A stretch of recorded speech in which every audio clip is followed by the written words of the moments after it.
The NFL draft is tomorrow. It's time for a fresh, new mock draft with trades. Welcome, football fans, to a new mock draft predicting every pick in the first round of the 2025 NFL draft. Who will your favorite team pick? The goal is to nail every single selection in the first round. If that sounds good, spike the like button. Don't forget to not be a jabroni and subscribe to the BLV. This is the NFL channel that covers all 32 teams, unlike any other, including post-draft coverage. And guys, I will be live for the first round of the NFL draft, so make sure to join me for my thoughts and analysis live on every single pick. Let's go. It's a mock draft with trades. My final mock draft without trades will be available the day of the draft, the morning of the draft. This one is going to be a little bit more wild and wacky and random, but I promise you, all of this has some rhyme, has some reason behind the madness. So let's kick it off with the first pick in the NFL draft. I don't have to spend much time on Cam Ward to the Tennessee Titans. He is the only quarterback I would take in the first round. The Tennessee Titans have not addressed the quarterback position whatsoever.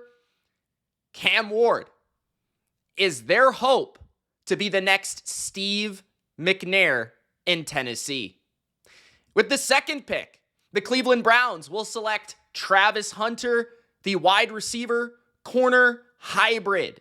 Travis Hunter is a special athlete and a special playmaker. I think he's actually underrated as a wide receiver. He's got rare movement skills and rare catch radius for a player of his size. He could be a guy that could catch 10 plus touchdowns due to his ability to adjust to the football, but also a guy that could have 100 plus catches because of how quick and shifty he is. That's a special combination. Plus, he can play corner. So the Browns have a weapon for whoever their future quarterback is going to be. At number 3, the Giants will select Abdul Carter. And I think, just a side note, this could lead to a Kayvon Thibodeau trade, probably on day 2 or day 3. So look out for Thibodeau to be traded. Abdul Carter is a special edge rusher in my opinion. He is by far the best defensive player in this class. I don't think it's close. He has Von Miller-like traits. When you're talking about explosiveness, bend. Those are the traits you look for when it comes to pass rushers. And he could probably play off-ball linebacker. I'm intrigued to see how the Giants use him in year 1, but they have a big-time baller on their edge to complement Dexter Lawrence and Brian Burns. That's pretty exciting if you're a G-Men fan. All right, at number 4, the New England Patriots will stick and pick Will Campbell. I think they'll be trying to explore and exercise their options to move back, but I decided to stay with the Patriots here, picking Will Campbell, because I do think that there's a possibility if they move back too far, they could miss out on Will Campbell. And I think the Patriots really like Will Campbell. I think Mike Vrabel really likes Will Campbell. I think he has a really high floor because not only could he be a really good tackle, but he probably would be an excellent guard. So there's that. He brings the physicality, the toughness, the grit, and the mentality that I think the Mike Vrabel era of the Patriots is looking for, a leader on that offensive line. So I think they stick and pick here because I think a team like New Orleans would be really interested. So if they get too far back, it might cause them to lose Will Campbell, unless they feel like Campbell and Banks are relatively similar. Maybe they could move back and still get Banks if they miss out on Campbell. But at number 4, I have Will Campbell here. At number 5, our first trade of the video, Ashton Jeanty will go to the Chicago Bears at number 5. The Bears will move up from number 10 to number 5, swapping with Jacksonville, and they will land their Jahmyr Gibbs for Ben Johnson with the Bears. Ashton Jeanty is one of the most special running back prospects that when you initially turn on the tape, you can't even believe that this guy is bouncing off of all the tackles that he possibly is. I mean, he is just a human pinball. And I believe that he is the type of running back that makes an offensive line better, makes an offense better. We saw the year of the running back in 2024 with Saquon Barkley, Derrick Henry, Josh Jacobs going to work, right? Even Ben Johnson with Jahmyr Gibbs. I think that the running back will become important in this first round. And given that it's a weaker class, Ashton Jeanty is seen as a blue chip prospect that could be a top 5 running back as soon as year 1. Chicago's looking to compete in a very difficult division. This is the cherry on top to the offense that already has DJ Moore, Cole Kmet, Rome Odunze, now a much better offensive line with Joe Thuney, Jonah Jackson, and Drew Dahlman. Caleb Williams, you allow him to have a breath of fresh air, hand the ball off, right? Ashton Jeanty can pick up some big gains on the ground and keep the offense of the Bears balanced. So at number 5, a big trade for Ashton Jeanty. At number 6, I believe the Raiders' target all along, although they are saying that they want Ashton Jeanty, is Armand Membou, the right tackle. Because I think when you dive into the Raiders and you think about who is inside their building making these decisions, it's Pete Carroll, it's Tom Brady, and it's Spytek. Now, 2 of those individuals, Spytek, the general manager, comes from Tampa Bay, who just recently picked Bucky Irving way late in the draft, and he had a breakout season. He was one of the best running backs in football. They didn't pick him 6th overall. They picked him later in the draft. Tom Brady comes from New England under Bill Belichick, and his philosophy is very, very similar. He was always a part of committee running back backfields when he was the quarterback in the NFL winning Super Bowls. He never had an Ashton Jeanty type player. He doesn't believe that that is necessary to win. Offensive line, though, is necessary. And who is a player that compares to Membou? Tristan Wirfs, a player that Spytek was involved in taking that protected Tom Brady. So I think they'll convince Pete Carroll to build the offensive front, add a big, athletic, agile beast in Membou, and he could potentially be the right tackle to left tackle solution that Tristan Wirfs was for the Tampa Bay Buccaneers, where left tackle is Colton Miller, but eventually he'll move on. He has some contract issues, right? Donovan Smith was the same way with Tampa Bay. Well, Membou could play right early on, then slide to left later. So I think that will be the pick at number 6. At number 7, Tyler Warren to the New York Jets. I am buying this one. It was between him and Mason Graham. And I'm going with Tyler Warren because when you dive into the philosophy of the New York Jets now, it's Aaron Glenn and it's this Detroit regime that wants to bite your kneecaps. And when you watch Tyler Warren, that's what you get. A bite your kneecaps type of player. A grit, a toughness, a physicality after the catch, a dog, right? And that's what the Jets need. They need a fighter. They need a fire. And I think they need a playmaker that they can scheme up, that they can get touches. Him and Garrett Wilson after the catch, that's a dynamic duo right there. You add in Breece Hall, all of a sudden you're making a really awesome offense with 3 different playmakers that can make something happen with the ball in their hands. And I think that the Jets do need somebody to complement Garrett Wilson desperately. Warren can be that feisty player that they're looking for their culture, but also a necessary player at one of their biggest needs. At number 8, Jalen Walker to the Carolina Panthers. I'm not going off the board here.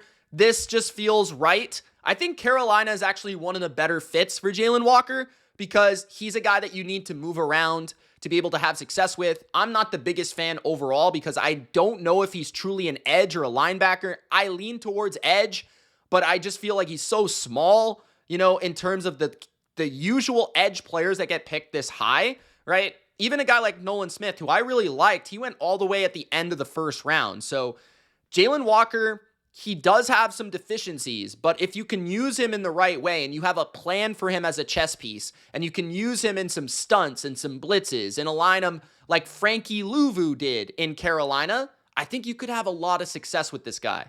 Plus, he's a great character and could be the long-term leader of the Carolina defense, which is what they've been really looking for. So at number 8, Jalen Walker.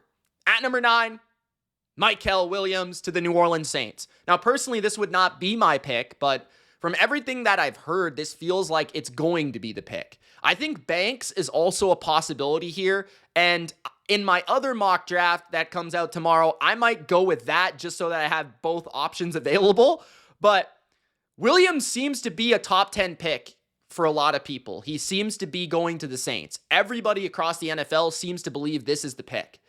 And maybe it's because they could have him underneath Cam Jordan.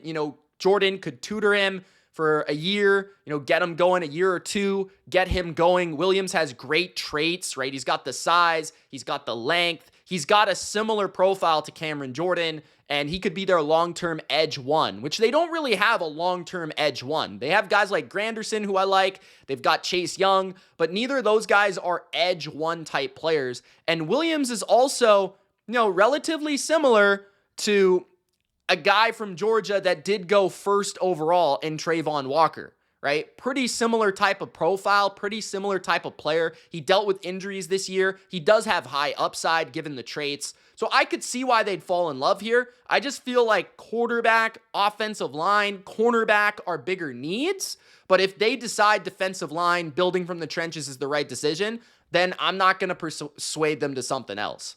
At number 10,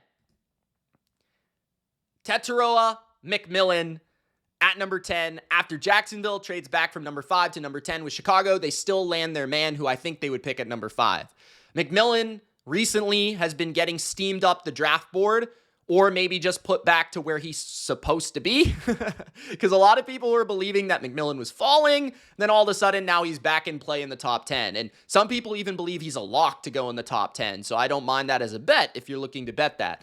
I would just bet him to go to Jacksonville because I think it makes a lot of sense. Liam Cohen is a former wide receiver coach, quarterback coach, offensive coordinator that comes from the Los Angeles Rams, a team that covets and loves wide receivers. He was just the offensive coordinator for Mike Evans and the Tampa Bay Buccaneers, a similar philosophy of wide receiver play. And McMillan does kind of comp to a Mike Evans player. Imagine what you could do with Trevor Lawrence, having Brian Thomas and T-Mac on the same field at the same time. That would also allow you to move around T-Mac into his best strengths, where you could play him outside or you could play him inside, which he does have that versatility to be able to do, while Brian Thomas can still remain as that primary X receiver. But you could play off of each other extremely well, and that would be a dangerous duo for Trevor Lawrence to air out the football in Jacksonville. So that'd be a lot of fun. I do think Cohen is looking to have a great 1-2 combination at wide receiver, and you're not going to find another receiver like this in the second round, right? You could find a running back.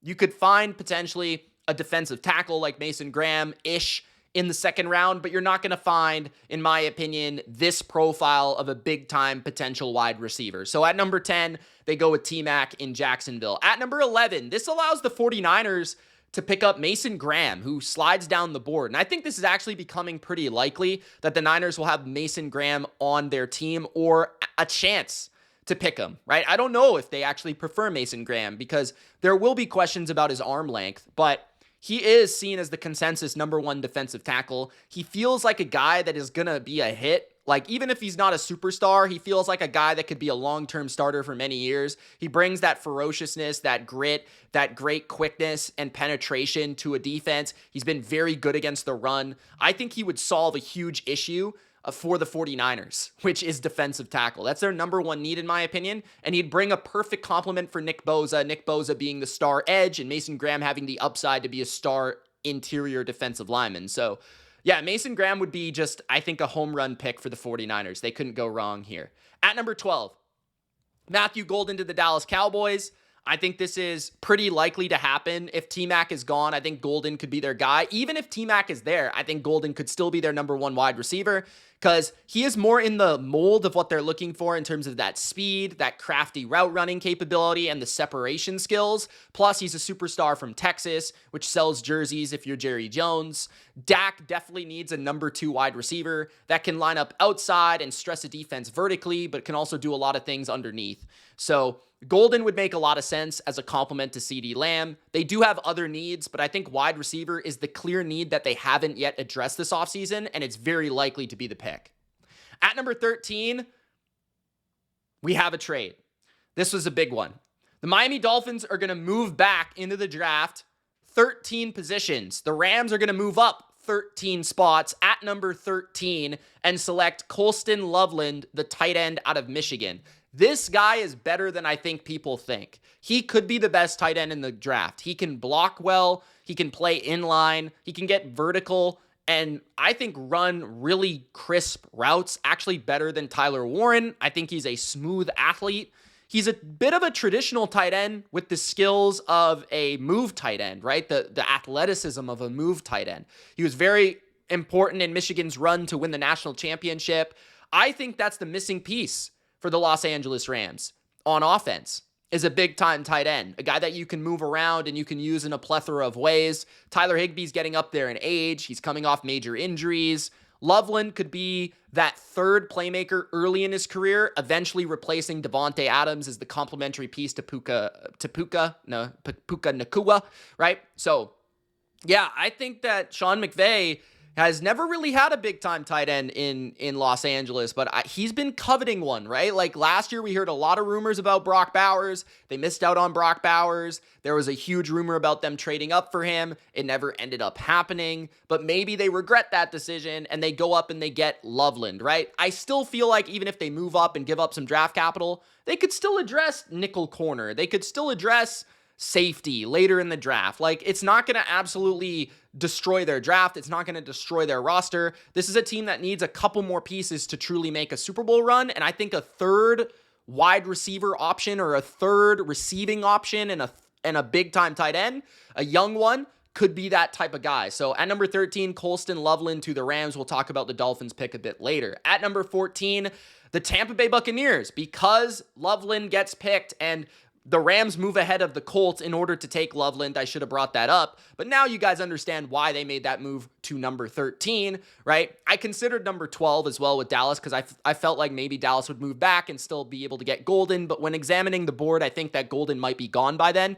So it was number 13 where I think Miami could still like their options at 26, gather some more picks. They have a lot of needs, right? At number 14, the Colts choose to move back after missing out on both tight ends in the top 15. So they move back to 19 while the Bucs move up to 14 and they ensure that they get their guy, Jahad Campbell, who I feel like is going to be their number one, like most coveted player in this draft. He's a perfect fit for Todd Bowles. He's got the range and the length to be great in coverage, but he's also a good pass rusher to be able to blitz on a lot of these different hybrid packages that Todd Bowles loves to get after the quarterback with, and he could be a long-term Levante David replacement. So he's the best linebacker by far in the class. Some people, their favorite defensive player in the class, right? He is a really talented player that can play as a modern linebacker and affect the passing game. So I think he would be perfect for Tampa Bay. And I look at Tampa's roster, I don't see a lot of needs. Maybe safety, linebacker's a big one. They could use maybe an edge rusher,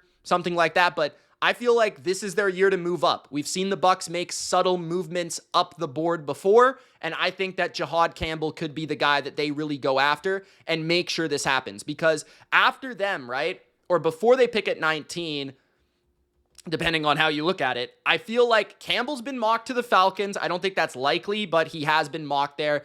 The Cardinals could definitely take him. The Bengals could definitely take him. So there's two teams in front of the Bucs where they might have to make that move to ensure that they get the next Levante David for their football team. At number 15, Mike Green to the Atlanta Falcons. I considered Shamar Stewart, but when I was examining in my mind, like the edge position for a Raheem Morris defense, it made more sense to go after Mike Green, like a real edge rusher that can get to the quarterback right now. You think about the Falcons, are they really going to want a bigger edge rusher that doesn't have a lot of sack production? I'm not sure. I don't think the size is really a big deal in their defense because they like to have 3 interior defensive linemen on the field. They like to have 5-man fronts a lot of the time sometimes. So I felt like Mike Green would make more sense, even though he's a little bit smaller. He's got a way deeper bag of pass rush moves. He's got way better bend than Shamar Stewart. He's way more productive than Shamar Stewart. And I think for a majority of the NFL, he'll be seen as the second best edge rusher. So at number 15, I put Mike Green to the Falcons. It's definitely going to be an edge. It just depends on which one they have the preference for. At number 16, Calvin Banks to the Cardinals. I just think Banks is definitely going in the top 16. Like, I would be shocked if he went outside of the top, 17 or 18 picks, okay? I think he's a lock to go inside that top 18. So, the Cardinals have also commonly been mocked a guard or some sort of offensive lineman recently. I would probably pick Will Johnson if I was the Cardinals, but I'm trying to predict what they will do. And I will say that guard is a bit of an issue for them. I'd also say that right tackle long-term is also maybe an issue for them with Jonah Williams. So Banks could definitely slide in at left guard, right guard, wherever really, and be an awesome player. And I think he's a great fit for the Cardinals because he has great feet and great movement skills, which will make him great in the pulling run game that the Cardinals love to utilize. So I think Banks would be a great fit for them. And long-term, he could give them security at tackle as well as guard. So I think they can't really go wrong here. Also, this is a Cardinals front office that does love to pick offensive linemen. At number 17, Walter Nolan to the Cincinnati Bengals. I consider Derek Harmon, and personally, I like Derek Harmon more than Walter Nolan. I also like Kenneth Grant more than Walter Nolan. But Walter Nolan recently has been discussed as a top 15 pick, as high as number 11 to the 49ers. Pretty much everybody has him going inside the top 20. And so with Derek Harmon having some recent injury, potential medical concerns, that made him pass by the Bengals. Campbell's already gone. Green is already gone. I thought about Ezaraku, who I think is maybe a little bit too early to be picked here. I thought about Pierce, who has off-the-field character concerns. And Shamar Stewart, I think, is a little bit too raw for what the Bengals are looking for right now. I definitely think it will be defensive line, most likely, for the Bengals here. I'm just wondering if it will be D-tackle or defensive end. I think ultimately they go with Walter Nolan for the pass rushing upside, the penetration quickness on the interior, and they can mold the rest up with Al Golden hopefully giving them that tutor for that defensive lineman with this type of raw ability. So Walter Nolan at number 17, trying to piece together everything that's going on. At number 18, I'm still going Gray Zabel to the Seahawks. I know there's one guy that constantly comments on my videos that he's overrated. The NFL does not see it the same way. In fact, I could see Gray Zabel going as high as to the Colts at number 14. Like, he's definitely going in the top 20. He's probably going as the first interior offensive lineman. He can play tackle, guard, or center. He has that type of flexibility. I think he would probably play guard for the Seahawks, but he's the perfect pick because he could play guard or center for them, and they need both. So I look at his toughness, I look at his ability, and I say, that's a perfect Seahawk pick. That's exactly what they need. At number 19, Tyler Booker to the Colts. I think if the Colts miss out on a tight end, Tyler Warren and Colston Loveland, they will select a guard, whether it be Zabel or Booker, because their right guard position is a big, big problem, and Tyler Booker would fill in at right guard perfectly. So that's exactly what they lost. That's exactly what they need. Booker does fit their offense, given his power and his anchor, and I think he would just, again, strengthen the strength of the Colts, which over the years has been building that offensive line. At number 20, I have Travion Henderson going to the Denver Broncos. This has been commonly mocked recently. Henderson has squeezed his way into the first round. I love Henderson because he's my type of running back. He's explosive, and he can also be involved in the passing game. He's a great pass blocker, in my opinion, the best in the class. He's also a very talented receiver with great explosiveness. Sean Payton is a believer in running back by committee, so it won't bother him that Henderson is maybe not a guy that he has to give the ball 20 times a game, but he can carry it 15 times and be explosive for him in an Alvin Kamara type setting. And he would also be great in the screen game for Bo Nix, things like that. So yeah, he could immediately start for this offense, immediately bring an explosion and a level of speed that I think the Broncos are missing to really be an AFC contender. So I think he'll go ahead of Hampton in this class.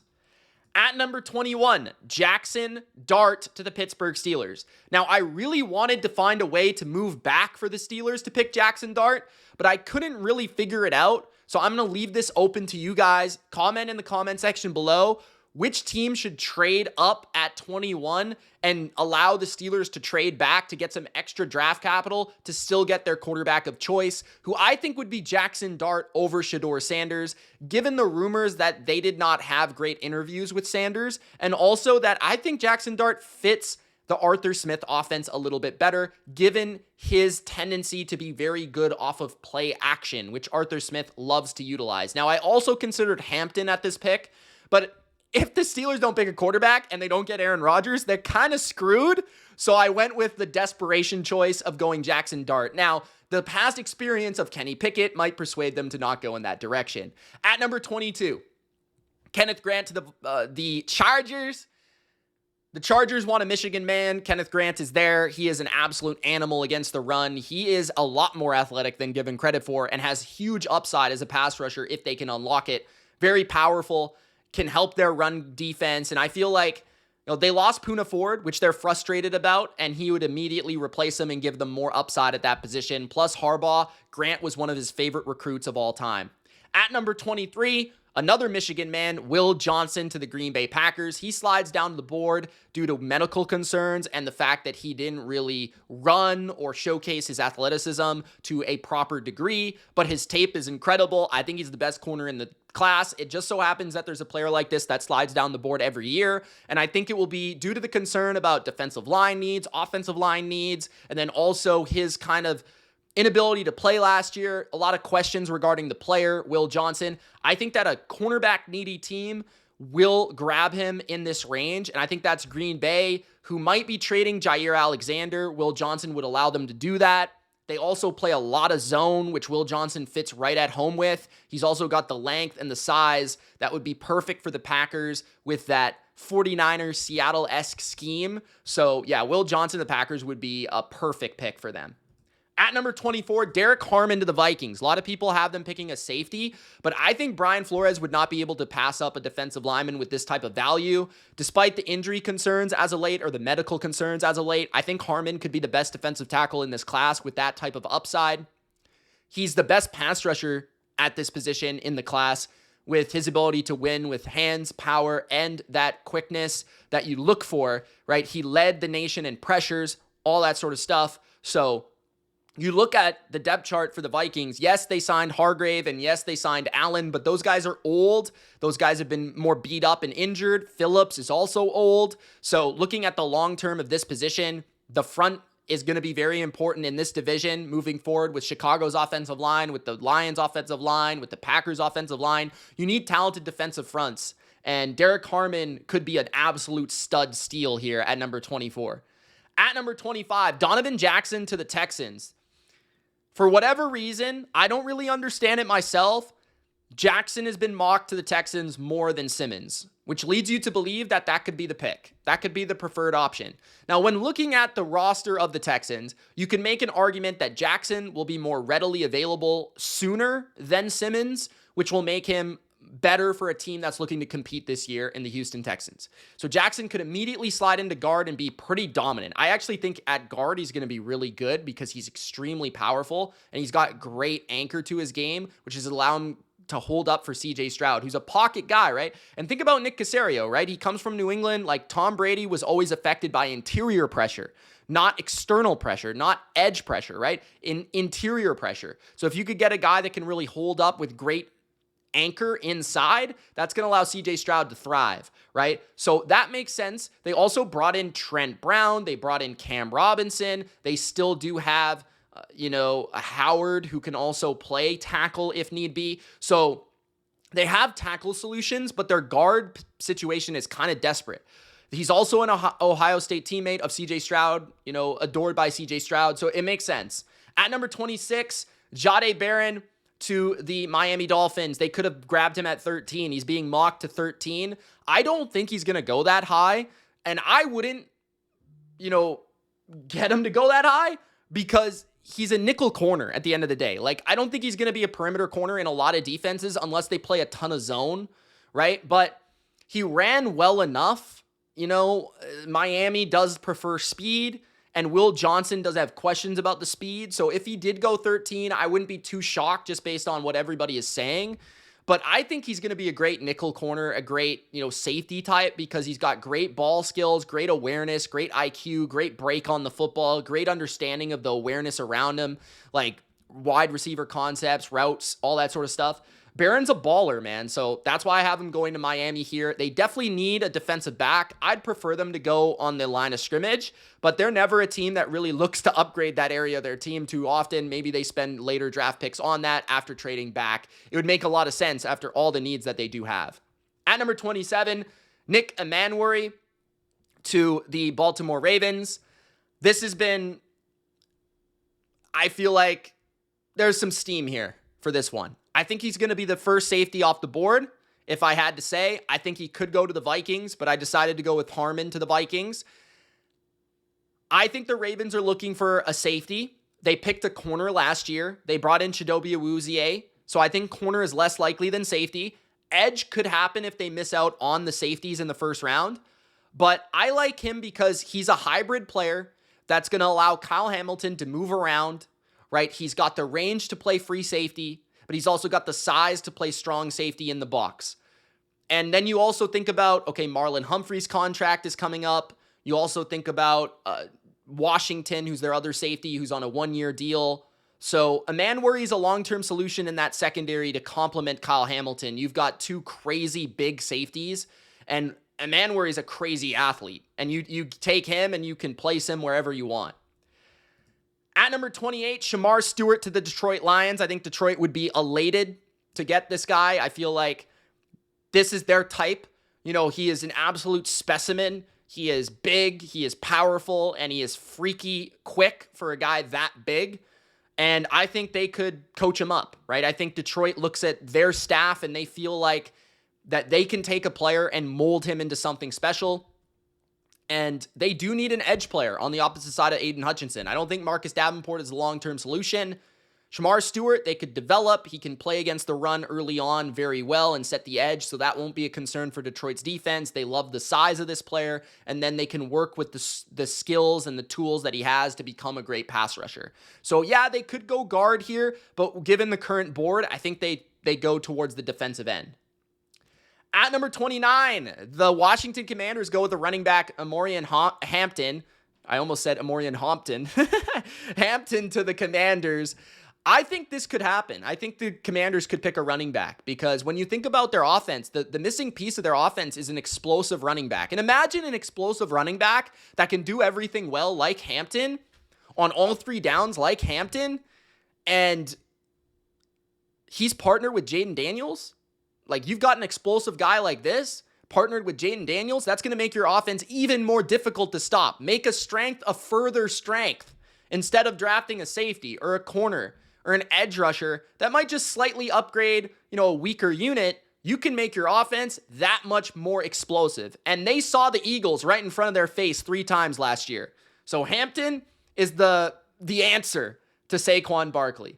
At number 30, Maxwell Hairston to the Buffalo Bills. They could go with Starks here, and I wouldn't be surprised, but I think corner is a bigger need for them than safety, personally. And Hairston is going to go in the first round. He was invited to the draft, so I had to find a home for him. And I like this fit for the Bills. He upgrades their speed a ton, which is going to help them compete against teams like the Bengals and the Chiefs in the AFC, and even Zay Flowers and the Ravens, right? Worthy and the Chiefs. These are matchups that they're going to have to contend with throughout the next few years, And Hairston is great in zone. He's a big-time playmaker. He breaks on the ball extremely well. He's actually more of a zone guy than a man guy, so that fits the Bills in my opinion. He's a little bit more undersized than their typical corners, but his speed will make up for it. So at number 30, Hairston. At number 31, Josh Simmons to the Chiefs. I do still think he'll go in the first round, given that his medicals have mostly been cleared by a majority of teams, and he's an absolute stud. I mean, he could make an argument he's the best tackle in the draft. So yeah, Josh Simmons at number 31. I think this would be a steal for the Chiefs. He doesn't start right away maybe, but you could have him sit for a year and eventually get him going. Maybe he could even play right tackle long term. At number 32, Malachi Starks to the Eagles. I considered as a Raku, I considered Pierce. Both of these guys could go to the Eagles, but I think given, Pierce's concerns from a character perspective, he'll fall out of the first round. I think Ezaraku, he's a little undersized, and they did bring in multiple edge rushers to contribute to the rotation already. They do have multiple defensive tackles that they still like, despite losing Milton Williams, but they do need a starter at safety. And Vic Fangio loves his defensive backs. They picked 2 of them high in the draft last year. I think they go back in that direction once again with Malachi Starks, another Bulldog with great IQ, free safety range, right? He is that type of player that I think would be perfect for Fangio's scheme. So, yeah, Starks is the final pick of the first round. There you guys go. My mock draft, including trades. Tomorrow, I'll release my last final mock draft predicting every pick of the 2025 NFL first round without trades, so you guys can get a real sense of where I personally believe all these players will land. Gronk, spike the like button if you enjoyed. Let's try to get at least 50 likes. It helps the channel out, man. Thanks for watching. Don't be a jabroni. Subscribe, and we'll see you soon. I'll be live for the draft. I expect to see you there. Peace.